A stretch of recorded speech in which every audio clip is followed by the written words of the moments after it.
de acordo com o mandamento que recebemos da parte do Pai.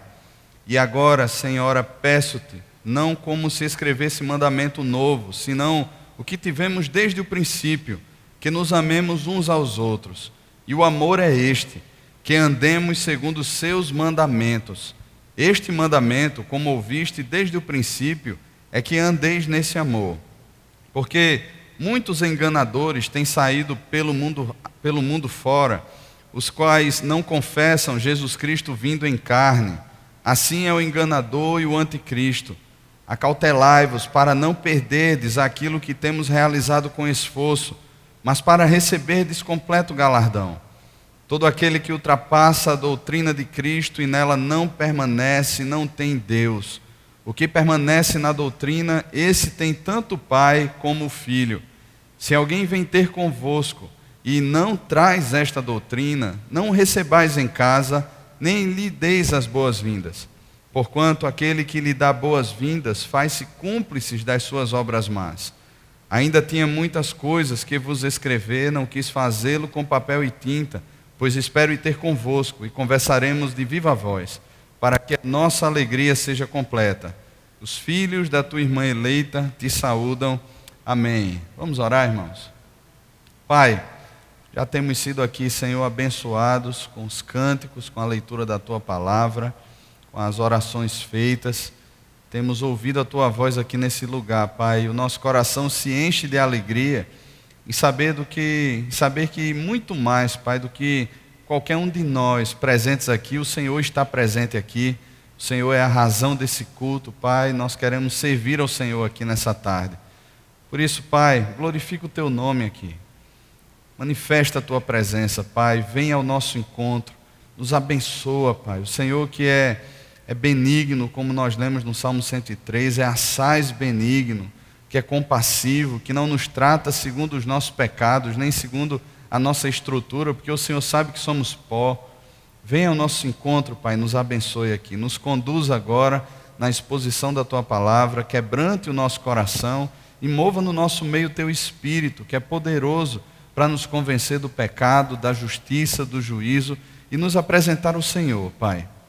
Venha até nós então, nós cremos no Senhor, no nome de Jesus. Amém. Irmãos, a teologia de João sobre a verdade, nós temos visto isso aqui, é nada mais, nada menos a afirmação do Senhor Jesus como sendo a verdade suprema de Deus revelada tanto na encarnação quanto também na revelação das Escrituras Sagradas. João, quando afirma isso, ele afirma isso no seu Evangelho, logo no primeiro capítulo, quando ele afirma que a verdade esteve entre nós, quando o Filho esteve entre nós, manifestou a sua presença cheio de graça e de verdade, e vimos a sua glória, glória como a do unigênito do Pai. João revela ali a encarnação do Verbo de Deus, dessa palavra que saía da boca de Deus para criar todas as coisas. Palavra esta que o apóstolo Paulo chega a dizer na sua carta aos Colossenses, que todas as coisas foram criadas por meio dele e para ele. Jesus é aquele que sai da boca de Deus, é a palavra que sai, é o verbo eterno de Deus e agora está encarnado. E João relata que viu a sua glória, glória como a do unigênito do Pai. Ele fala desse verbo que esteve desde o princípio com o Pai e que é Deus também. Só que nesses dias aqui, quando João escreve essa carta, assim como quando Judas escreveu a sua carta também, quando Paulo escreveu suas cartas, quando Pedro escreveu a sua segunda carta também, eles estão combatendo algo que combate essa verdade. Eles estão de forma pastoral, de forma muito amável, lutando contra um fato que combate a verdade da revelação de Deus. A verdade em João é a verdade de um Cristo que se encarna. E a mentira que está sendo pregada por esses homens é a mentira de que Cristo não se encarnou, de que ele não veio em carne. Ainda que isso não fosse o gnosticismo em si, era como se fosse um embrião do gnosticismo, o início do gnosticismo sendo pregado. E uma das doutrinas e um dos pontos do gnosticismo, que é um dos pontos mais fortes, é exatamente esse, que Jesus não se encarnou. porque na ideia deles a carne é algo mau, é algo pecaminoso, e Deus, sendo santo, sendo puro, jamais poderia habitar em carne ou se revelar dessa forma. Entretanto, irmãos, se nós abrirmos mão da doutrina da encarnação de Cristo, a nossa fé se torna vã, a nossa pregação e toda a nossa estrutura se torna extremamente falível. Vamos pensar o seguinte: se Jesus não tivesse encarnado, sem o derramamento do sangue de Jesus, não haveria remissão de pecados.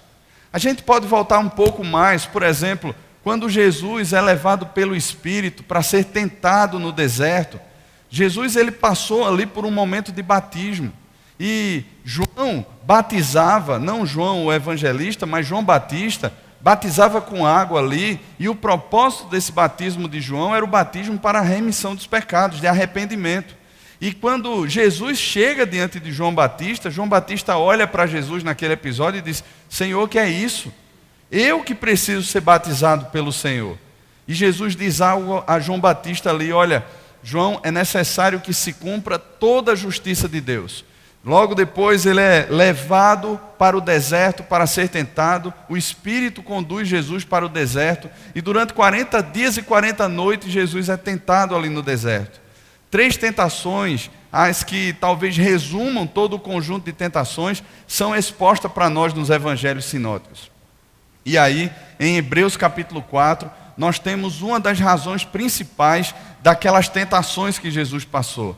Lá em Hebreus, o autor aos Hebreus vai nos dizer que era necessário que ele fosse tentado em todas as coisas, porém sem pecado, para que pudesse se apresentar diante de Deus como nosso fiel sumo sacerdote, como aquele que se identifica conosco, como aquele que conhece de fato o que é a tentação e que pode nos livrar, como aquele que conhece de fato o nosso coração, conhece todas as provações, conhece as dificuldades de uma vida encarnada, de uma vida humana. Mas também Jesus, quando se encarna, e se nós excluíssemos essa verdade da palavra, nós estaríamos literalmente quebrados, irmãos. Porque Jesus, quando se encarna, ele vem como o segundo Adão. Paulo relata na primeira carta aos Coríntios, no capítulo 15, que Jesus ele é o segundo Adão. O que é que Paulo está querendo dizer com isso? Ele está querendo dizer que assim como houve um primeiro Adão, que gozava de uma estrutura plena, ele estava num jardim, ele tinha todo o potencial para dar certo, ele tinha ali todas as árvores para experimentar, ele tinha ali a presença de Deus constante com ele, e ele não tinha pecado no coração, ele não vivia dentro de uma estrutura pecaminosa, ainda que o tentador estivesse dentro do Éden, ele não vivia dentro de uma estrutura pecaminosa, o seu coração conhecia plenamente a Deus e a palavra de Deus. Entretanto, aquele homem, ele resolveu pecar. E Jesus vem como o segundo Adão, como um homem encarnado. E muitas vezes nós confundimos isso, dizendo que Jesus ele curava porque era Deus. Ele andou sobre as águas porque ele era Deus. Mas Jesus, quando vem, o apóstolo Paulo nos diz na sua carta aos Filipenses, capítulo 2, a partir do versículo 5, que ele não usou como usurpação ser igual a Deus. Antes, a si mesmo se esvaziou, assumindo a forma de escravo, sendo reconhecido em figura humana, sendo obediente até a morte e morte de cruz, pelo que Deus o exaltou sobremaneira e lhe deu o nome que está acima de todo nome. Irmãos, o esvaziamento do Senhor Jesus consiste no fato dele abrir mão de tudo aquilo que era de Deus. Entendam o que eu estou dizendo? De poder de Deus, ou de capacidade de fulminar Pilatos naquela hora do interrogatório, ou de repente fazer qualquer outra coisa. Ele se esvazia das suas prerrogativas e ele é 100% homem, irmãos. Ele é 100% homem. E as ações de Jesus, sejam as curas, seja o fato dele andar sobre as águas, todas aquelas ações, elas são no poder do Espírito Santo. É tanto que quando os fariseus, os escribas começam a blasfemar, dizendo que Jesus faz milagres por meio de Belzebu, ou porque ele pertence ao diabo, Jesus vai dizer, olha, toda blasfêmia proferida contra o Filho, ela é perdoável. Entretanto, a blasfêmia contra o Espírito Santo, ela não tem perdão. O que Jesus está querendo dizer com isso é que as obras que ele realizava, ele realizava no poder do Espírito Santo, e ele precisava ser 100% homem para que pudesse ser o nosso Redentor eficaz. Imagine então nós apagarmos esses aspectos. É claro que existem ainda outros aspectos. Para mim esses são os que mais saltam aos meus olhos. Mas imagina se nós apagássemos esses aspectos. Nós teríamos um salvador de ideias, um salvador filosófico, um redentor que não derramou sangue, logo nós não teríamos os nossos pecados perdoados. Um salvador de ideias, que em ideias diz que se preocupa com você, que de forma filosófica diz que se preocupa com você, mas que na realidade, de verdade, não se identifica com você, porque ele é só no mundo das ideias, no campo das ideias. Imagine então qual é a certeza de vida eterna que nós teríamos. Qual é a razão da nossa esperança então? Porque se ele não se encarnou, ele não morreu, nem tampouco ressuscitou. Então qual é a garantia que nós teríamos da vida eterna? Agora imagine você, tudo isso sendo passado por esses homens naqueles dias. A confusão que era gerada no coração da igreja. E quando João escreve essa carta, ele vai dizer assim: olha, eu me alegro por causa de filhos teus, ou de alguns filhos que andam na verdade. Provavelmente, irmãos, muitos desses irmãos nossos que faziam parte dessa igreja, muitos deles aderiram a essa heresia. Eles abraçaram essa proposta. E eu creio que, assim como naqueles dias, de forma disfarçada, a mesma proposta está presente. Um exemplo muito claro do que nós temos visto e ouvido nos nossos dias é a igreja como sendo o Messias. A igreja não é o reino de Deus. O reino de Deus é o domínio de Deus sobre o nosso coração. Mas a igreja, ela não é o reino de Deus. A igreja, ela não é o Messias.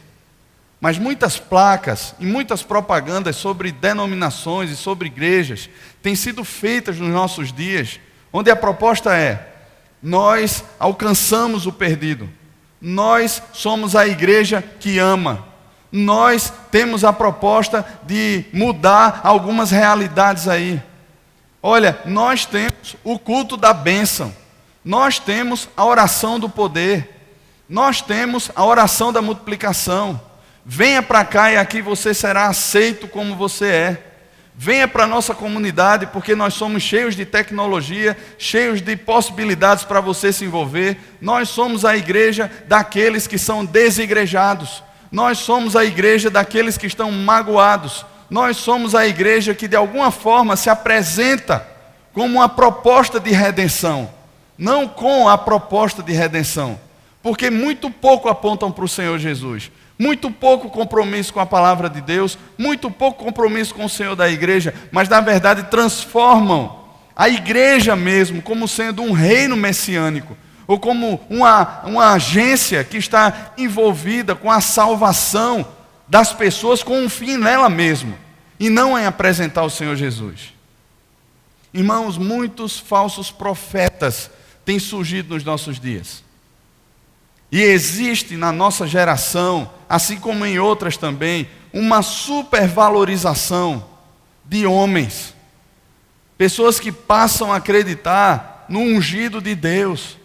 Pessoas que passam a acreditar em salvadores humanos, em estruturas humanas redentivas, irmãos. E isso é heresia, irmãos. Ainda que a igreja tenha um papel missiológico no mundo, missional no mundo, ainda que a igreja seja porta-voz da palavra de Deus, e nós, pessoas, crentes, como sendo igreja, somos aqueles que vão ao mundo para pregar as boas novas. Irmãos, nós sabemos em nós mesmos que nós não temos poder para salvar ninguém. Um dia desse eu estava conversando com uma adolescente, os pais estavam preocupados com ela, estavam dizendo: pastor, olha, ela está paquerando com um menino que não é crente. E aí nós sentamos para conversar, e ela começou a falar, dizendo assim: olha, mas é tão interessante isso, porque de repente ele pode se salvar nesse namoro. Irmãos, namoro jamais será tábua de salvação para ninguém. É claro que Deus pode alcançar pessoas assim. É claro que Deus pode alcançar pessoas através da nossa vida, como alcançaria em qualquer outro lugar ou nos nossos relacionamentos, sem um comprometimento assim, com pessoas que não conhecem a Deus. Entretanto, irmãos, muitas vezes nós assumimos uma responsabilidade. Alguns autores e teólogos chamam de síndrome do Messias. É como se nós assumíssemos a prerrogativa de que somos os salvadores, os redentores. Eu não sei se você já passou por uma crise de achar que você salvaria o seu casamento por você mesmo. E existem fórmulas pragmáticas que apontam e que mostram que de repente isso pode acontecer. E nós acabamos assumindo uma bagagem, uma carga, como se a salvação do meu filho dependesse de mim. Como se a salvação do meu casamento dependesse de mim. Excluindo assim a perspectiva de dependência de Deus. É claro que nós devemos ensinar a palavra de Deus aos nossos filhos. É claro que nós devemos incutir no coração da criança, desde cedo, o caminho que ela deve andar. Entretanto, irmãos, aquele que transforma o coração é o Senhor Jesus. Aquele que redime a vida, que perdoa os pecados, que se apresenta como Salvador, é o Senhor Jesus. E não há como eu, nem como nenhum dos irmãos aqui, tentarmos pôr em prática essa realidade pela força do nosso braço. A gente pode orar, a gente pode clamar a Deus, a gente pode jejuar, a gente pode ensinar, mas nós não temos poder para salvar. Essa perspectiva, irmãos, que surgia aqui na igreja, ela excluía a perspectiva de um redentor. Ela excluía essa perspectiva de um Jesus que se encarna e de um Jesus que vem ao encontro do povo de Deus, dos eleitos de Deus, para redimi-los das trevas, de um império de trevas, para dar vida a um coração morto em delitos e pecados. Só isso o Senhor Jesus pode fazer. Ninguém mais pode fazer. Só o Senhor Jesus pode fazer. João olha para aquelas igrejas e fala: porque muitos enganadores têm saído pelo mundo fora, os quais não confessam Jesus Cristo vindo em carne, e a denúncia é muito mais grave. Ele diz: assim é o enganador e o anticristo. Se você voltar aí talvez uma página na sua Bíblia, para a primeira carta de João, no capítulo 4, veja o que é que João vai nos dizer mais uma vez, como sendo um alerta ao anticristo, ao espírito do enganador. Veja bem, capítulo 4 da primeira carta de João. Amados, não deis crédito a qualquer espírito, antes provai os espíritos se procedem de Deus, porque muitos falsos profetas têm saído pelo mundo afora. Nisto reconhecereis o Espírito de Deus. Todo espírito que confessa que Jesus Cristo veio em carne é de Deus, e todo espírito que não confessa Jesus não procede de Deus. Pelo contrário, este é o espírito do anticristo, a respeito do qual tendes ouvido que vem e presente já está no mundo. Filhinhos, vós sois de Deus e tendes vencido os falsos profetas, porque maior é aquele que está em vós do que aquele que está no mundo. Eles procedem do mundo, por esta razão falam da parte do mundo, e o mundo os ouve. Nós somos de Deus. Aquele que conhece a Deus nos ouve. Aquele que não é da parte de Deus não nos ouve. Nisto reconhecemos o espírito da verdade e o espírito do erro. É muito sério isso que João está falando, irmãos. Porque muitos têm seguido os enganadores desse tempo. O apóstolo Paulo chega a dizer na sua segunda carta a Timóteo que é como que sentindo coceira nos ouvidos. Eles se entregam a essas propostas ilusórias, a esses caminhos falaciosos, como que sentindo coceira nos ouvidos, porque o que eu quero ouvir é a minha necessidade que é principal, é a minha vontade que é principal. Olha, não é nada sobre discipulado, sobre seriedade, sobre amar a Deus, sobre seguir ao Senhor Jesus, mas é o que eu quero. E aí existem essas propostas, e o ouvido começa a coçar. Eu quero ouvir isso. Eu estou cansado de ser confrontado. Eu quero ouvir sobre bênção. Eu quero ouvir sobre coisa boa. Porque eu estou cansado dessa perspectiva aparente de um Deus que é pesado demais. Só, irmãos, que é aí que está a mentira e o engano. Porque Deus não é pesado demais. Deus é abençoador daqueles que o buscam. Ele é galardoador daqueles que o buscam. Entretanto, aqueles que não são de Deus, eles não ouvem a palavra de Deus. Porque as vozes do seu eu, as vozes do ego, gritam muito mais alto. As necessidades egoístas são muito maiores. E aí quem é que está falando algo que seja compatível com aquilo que eu quero ouvir? Então ali é bom de se ir. Então ali é o que eu quero. É aquilo que eu quero. As perspectivas onde igrejas são colocadas, irmãos, onde pessoas são promovidas e colocadas como redentores. Mas é disso que eu preciso. Eu lembro lá do povo nos dias de Moisés. Não, Moisés, a gente não pode subir a esse monte não. Que é isso? Olha só a quantidade de trovão, de raio que está lá em cima. Moisés, vá sozinho. Deus abençoe você. Parece que é isso que nós queremos, irmãos. Às vezes a gente chega, para pregadores, para pessoas, olha, essa pessoa vai lá no céu e traz a mensagem, fala aqui na terra, olha, é como se ele fosse meu sumo sacerdote. Mas nós não queremos buscar. Parece que gostamos dos ídolos, das estrelas. Gostamos dessas coisas. E abrimos mão de uma perspectiva relacional, pessoal do Senhor Jesus conosco.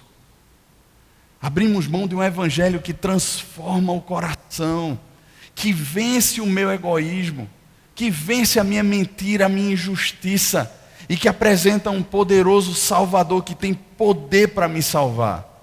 Salvar o meu coração da desgraça eterna, salvar o meu coração de mim mesmo. Mostra que em mim jamais teria qualquer possibilidade de salvação, e Ele se apresenta como sendo suficiente Salvador. Aquele que fez todas as coisas, do início me escolhendo até o fim, consumando a sua obra na minha vida e garantindo a minha salvação para sempre. Parece que de alguma forma eu quero mendigar a força do meu braço em fazer alguma coisa e não crer que Ele é real, que Ele é verdade, que Ele é a vida. O apóstolo Pedro também escreve sobre isso, se você puder abrir na segunda carta de Pedro, capítulo 2. Esse texto é bastante atual, irmãos. Não que os outros não sejam, mas esse texto parece descrever tantas falsas teologias que são pregadas nos nossos dias. Veja o que é que o apóstolo Pedro diz. Assim como no meio do povo surgirão falsos profetas, assim também haverá entre vós falsos mestres. Ele está falando dentro da igreja. Dentro da igreja. Os quais introduzirão dissimuladamente heresias destruidoras até o ponto de renegarem o soberano Senhor que os resgatou, trazendo sobre si mesmos repentina destruição. Você percebe qual é o propósito? Veja só qual é o propósito. Até o ponto de renegarem o soberano Senhor que os resgatou. Versículo 2: E muitos seguirão as suas práticas libertinas, e por causa deles será infamado o caminho da verdade. Também movidos por avareza, farão comércio de vós com palavras fictícias. Para eles o juízo lavrado a longo tempo não tarda, e a sua destruição não dorme. Você vê comércio da fé nos nossos dias? Você vê comércio da fé nos nossos dias? Pedro já falava sobre isso aqui. Ora, se Deus não poupou anjos quando pecaram, antes precipitando-os no inferno, os entregou a abismos de trevas, reservando-os para o juízo, não poupou o mundo antigo, mas preservou a Noé, pregador da justiça, e mais 7 pessoas quando fez vir o dilúvio sobre o mundo de ímpios, e reduzindo a cinzas as cidades de Sodoma e Gomorra, ordenou-as à ruína, completa, tendo-as posto como exemplo a quantos venham a viver impiamente, e livrou o justo Ló, afligido pelo procedimento libertino daqueles insubordinados, porque esse justo, pelo que via e ouvia quando habitava entre eles, atormentava a sua alma cada dia por causa das suas obras iníquas. É porque o Senhor sabe livrar da provação os piedosos e reservar sobre castigo os injustos para o dia do juízo, especialmente aqueles que, seguindo a carne, andam em imundas paixões e menosprezam qualquer governo, atrevidos, arrogantes, não temem difamar autoridades superiores, ao passo que anjos, embora maiores em força e poder, não proferem contra elas juízo infamante na presença do Senhor. Esses, todavia, como brutos irracionais, naturalmente feitos para presa e destruição, falando mal daquilo em que são ignorantes, na sua destruição também hão de ser destruídos, recebendo injustiça por salário da injustiça que praticam, considerando como prazer a sua luxúria carnal, em pleno dia, quais nódoas e deformidades eles se regalam nas suas próprias mistificações, enquanto banqueteiam junto convosco, tendo os olhos cheios de adultério e insaciáveis no pecado, engodando almas inconstantes, tendo o coração exercitado na avareza, filhos malditos, abandonando o reto caminho, se extraviaram, seguindo pelo caminho de Balaão, filho de Beor, que amou o prêmio da injustiça. Recebeu, porém, castigo por sua transgressão, a saber, um mudo animal de carga, falando com voz humana, refreou a insensatez do profeta. Esses tais são como fontes sem águas, como névoas impelidas por temporal. Para eles está reservada a negridão das trevas, porquanto, proferindo palavras jactanciosas de vaidade, engodam com paixões carnais por suas libertinagens aqueles que estavam prestes a fugir dos que andam no erro, prometendo-lhes liberdade, quando eles mesmos são escravos da corrupção, pois aquele que é vencido fica escravo do vencedor. Portanto, se depois de terem escapado das contaminações do mundo mediante o conhecimento do Senhor e Salvador Jesus Cristo, se deixam enredar de novo e são vencidos, tornou-se o seu último estado pior do que o primeiro, pois melhor lhe fora nunca tivessem conhecido o caminho da justiça, do que após conhecê-lo, volverem para trás, apartando-se do santo mandamento que lhes fora dado. Com eles aconteceu o que diz certo adágio verdadeiro: o cão voltou ao seu próprio vômito, e a porca lavada voltou a revolver-se no lamaçal. Que Deus tenha misericórdia, irmãos. Que Deus tenha misericórdia. Por isso que João, ele trata de forma tão séria com essas questões. É por isso que ele chega a dizer que todo aquele então que ultrapassa a doutrina de Cristo, versículo 9, e nela não permanece, não tem Deus. O que permanece na doutrina, esse tem tanto o Pai como o Filho. E veja bem o que ele diz agora: se alguém vem ter convosco e não traz essa doutrina, não o recebais em casa, nem lhes deis as boas-vindas, porquanto aquele que lhe dá boas-vindas faz-se cúmplice das suas obras más. O apóstolo Paulo, na primeira carta aos Coríntios, o capítulo 5, ele chega a dizer que quando ele fala sobre o não se associar com os impuros, ele não fala necessariamente dos impuros desse século, porque aí nós teríamos que sair do mundo, mas ele fala de qualquer um que, dizendo-se irmão, for blasfemador, for idólatra, for beberrão, e ele segue lá uma lista. Ele fala na sua carta aos Gálatas que se até um anjo descer do céu pregando um outro evangelho que seja maldito. Judas, quando está escrevendo a sua carta, ele diz que estava escrevendo a carta com uma determinada intenção, mas o Espírito Santo conduziu ele, colocou ele na motivação, deu a ele uma visão que Deus estava tendo sobre pessoas que penetravam na igreja de forma sorrateira, dissimulada, com a intenção de perverter o caminho, de perverter a verdade da palavra de Deus. Meus irmãos, qual é o caminho que Deus nos dá para guardarmos o coração? O apóstolo Paulo nos diz em Efésios, no capítulo 4, o propósito de uma liderança saudável.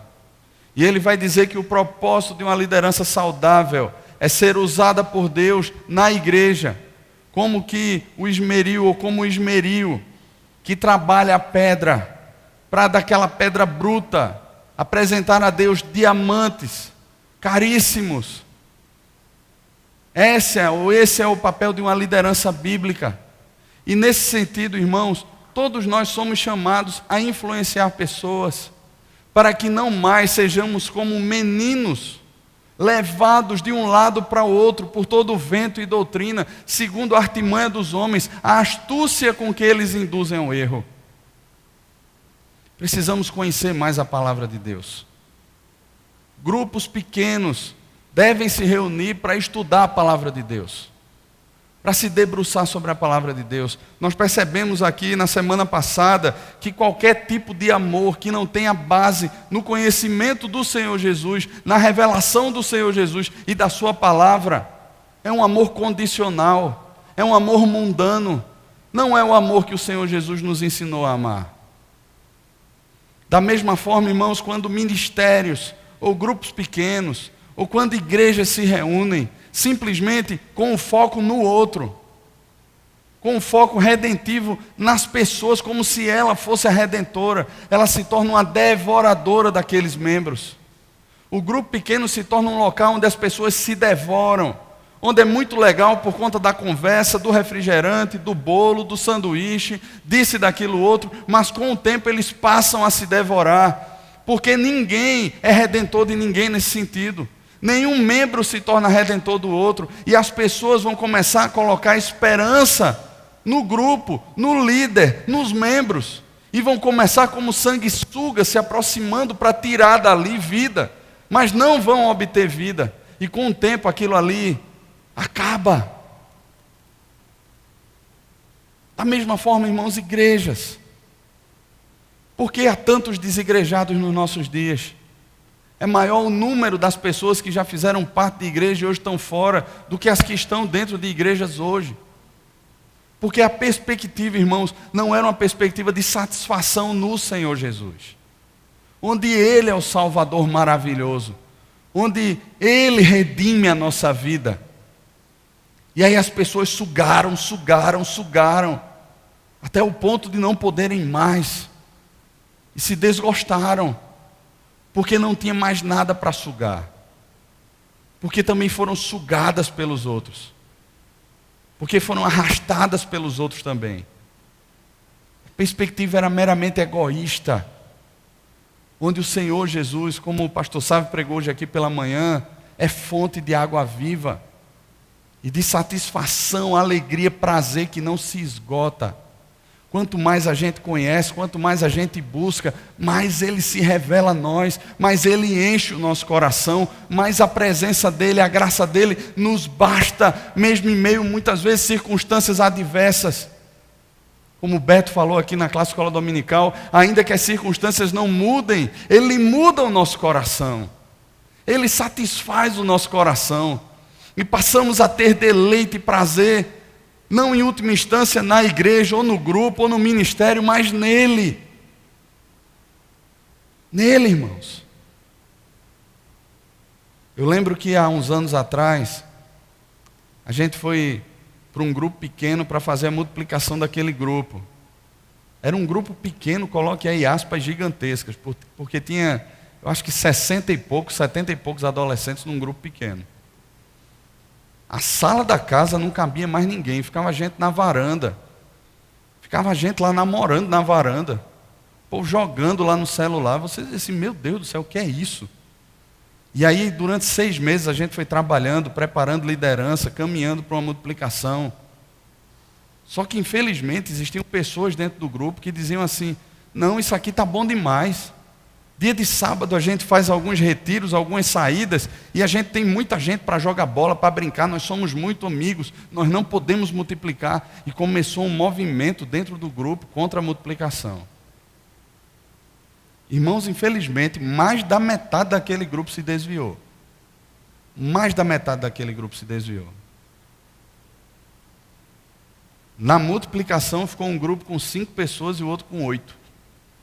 De quase 70. Porque o que atraía as pessoas ali não era conhecer a Deus, não era um relacionamento com Deus, Mas era uma perspectiva de, não sei se existe isso, de devoramento mútuo. Existe essa palavra, devoramento, sei lá. Se não existia, agora existe. Era de devorar uns aos outros. Era uma perspectiva sanguessuga. E aí eu pergunto, quantos embates dentro de ministérios? Quantas lutas dentro da igreja são meramente políticas? Eu não falo só da Igreja das Graças, mas isso é de forma geral. A gente presencia isso dentro de presbitérios. A gente presencia isso dentro de concílios superiores da igreja. Mas a gente tem notícia de muitos conselhos dentro de igreja, de muitos ministérios dentro de igreja, onde as pessoas querem o título, querem a promoção. Elas não estão preocupadas em apresentar o Senhor Jesus, mas estão muito mais preocupadas em apresentar o seu nome, em manter uma carreira religiosa, e muitas vezes até um sustento religioso. Irmãos, não é esse o caminho da verdade.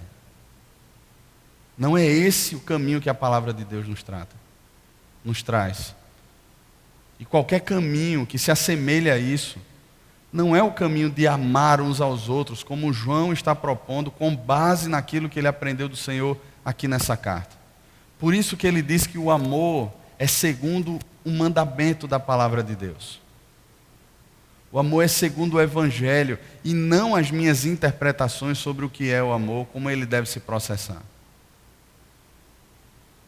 E é por isso, João sabe, assim como Paulo sabia, que um pouco de fermento leveda toda a massa. É por isso que ele olha e diz assim, olha, cuidado, não tenham comunhão com esses falsos caminhos. Não tenham comunhão com isso. Eu lembro que a gente foi para uma conferência há uns dias atrás e o pastor estava contando uma história lá. E ele disse que ele tinha um amigo de muitos anos, que era pastor também, que no seu ministério começou a meio que colocar algumas coisas que não eram bíblicas, aquelas coisas todas, e ele foi lá confrontar esse amigo dele. E ele começou a confrontar em amor, expondo a palavra, e aquele cara olhou para ele e fez assim, você não é mais meu amigo. E ele olhou e disse assim, olha, aquela amizade era uma amizade de mais de 20 anos. E ele disse assim, olha, eu tenho 50 anos de idade. E segundo o que ele falou lá, eu tenho mais passado do que futuro. Eu não tenho 20 anos pela frente para fazer um amigo como eu tenho você. Então a gente pode discordar de algumas coisas. E essas coisas estão claras, estão postas sobre a mesa. Mas eu não quero perder sua amizade. Essas coisas devem ficar muito claras no nosso coração, irmãos. Que ainda que seja um espírito do anticristo, a nossa luta ela não é contra a carne nem contra sangue. E quanto mais nós conhecemos a palavra de Deus, nos enchemos da palavra de Deus, nós nos enchemos também da visão, da perspectiva como Deus alcança aqueles que são dele, mesmo em meio a essa nuvem toda de heresia e de tanta coisa ruim que tem por aí. Deus tem os seus. E não é simplesmente erguendo uma barreira que você vai alcançá-los. Pelo contrário, a gente perde. Aqueles que são de Deus, Deus nos dará a oportunidade de falar para eles a palavra de Deus. Nós falamos aqui também não só a Escritura, mas toda a Escritura. Não apenas nós declararmos que cremos e somente na palavra de Deus, mas na totalidade dela. E aí nós vamos perceber os caminhos para advertir o insensato, para exortar aquele que está indo por um caminho errado. Existem pessoas do convívio que muitas vezes começam a enveredar por caminhos assim. Eu sei que na sociedade da gente, na nossa geração, o politicamente correto, ou cada um tem a sua verdade, muitas vezes priva o nosso coração ou tenta represar aquilo que é palavra de Deus, de chegar em amor para determinadas pessoas e advertir do mau caminho. Mas a palavra de Deus nos chama a isso, a falar a verdade em amor, a chegar junto. Quem sabe aí a gente não consegue, usados por Deus na suficiência do Espírito, sermos usados por Deus para abrir os olhos daqueles que estão se perdendo. Irmãos, como precisamos conhecer mais o Senhor. Como precisamos conhecer mais o Senhor. A realidade dos nossos dias é dura. A libertinagem é algo que é presente nos nossos dias. Outros tipos de evangelho ou disfarces de Bíblia têm sido evidenciados nos nossos dias. João trata sobre a verdade. Muito de tudo isso que a gente vê por aí nega a verdade do Senhor Jesus, a suficiência do Senhor Jesus, de um Salvador, de um Redentor, que veio de verdade redimir a nossa vida e que garante a nossa salvação. Irmãos, que sejamos homens e mulheres apegados à palavra de Deus. Apegados à palavra de Deus. Pessoas que amam tanto o Senhor Jesus, que não suportam em seu coração, na sua vida, conviver com a mentira, ter comunhão com ela, mas que abrem o coração para o confronto e se colocam nas mãos de Deus também para confrontar, em amor, falar a verdade, exortar segundo a palavra, trazer de volta para o caminho aqueles que são de Deus e que ouvirão a palavra de Deus. Amém, irmãos? Que Deus nos abençoe então e que Ele aplique a sua palavra ao nosso coração. Vamos orar? Senhor, o Senhor conhece o nosso coração, Pai. Como nós lemos aqui no início, o Senhor sabe da nossa estrutura, sabe que somos pó. Senhor, nós vemos tanta coisa nos nossos dias, Pai. Tantos descaminhos, tantos rios de lama, Pai, que se levantam nos nossos dias e que arrastam tantos em suas correntezas. Tantas propostas, Pai, de um evangelho que não tem compromisso nenhum com o evangelho verdadeiro. De pregações que são superficiais, desprovidas da verdade. Senhor, há tanta perspectiva de prosperidade, de bem-estar, parte do Senhor. Há tanto misticismo nos nossos dias, Pai. Há tanta coisa, Pai, que tem negado aquele Cristo bendito que se encarnou e que veio ao nosso encontro e que se tornou para sempre o Redentor da nossa vida. Ó Deus, nos livra desse caminho, Pai, guarda o nosso coração e para isso, nos amadureça na Tua palavra. Senhor, existem treinamentos aqui na igreja, existem grupos pequenos, existem as pregações, mas existe também o relacionamento pessoal com o Senhor em casa. Há tanto material bom na internet, Senhor, tanta pregação boa, tanto livro bom que a gente pode comprar e ser instruído na verdade da Tua palavra. Ó Deus, Senhor, que a gente não perca tempo, nem gaste dinheiro com aquilo que é vão, Pai, mas que a gente invista naquilo que é eterno, Senhor. Ouvindo a palavra do Senhor e pondo em prática. O Senhor diz que edificaremos a nossa vida sobre uma rocha inabalável que é o Senhor Jesus. Por isso, Pai, nos abençoe assim, nos faça crescer e amadurecer no Senhor. Que a gente dependa completamente do Senhor, Pai, e assim viva uma vida plena, feliz, bem-aventurada para a Tua glória, Senhor. Senhor, se estamos liderando, se estamos em grupos pequenos, se temos relacionamentos com irmãos e percebemos o engano, o erro, o mundanismo, ou até mesmo, Senhor, a religiosidade, o farisaísmo, o Senhor nos leva como instrumentos do Senhor, Pai, que dependem do Senhor, a apresentar o Senhor a essas pessoas. Ó Deus, no nome de Jesus, Pai, nos use para a Tua glória, nos encha para a Tua glória e nos envia a esse mundo, Pai, para a Tua glória, no nome de Jesus. Amém. Deus nos abençoe.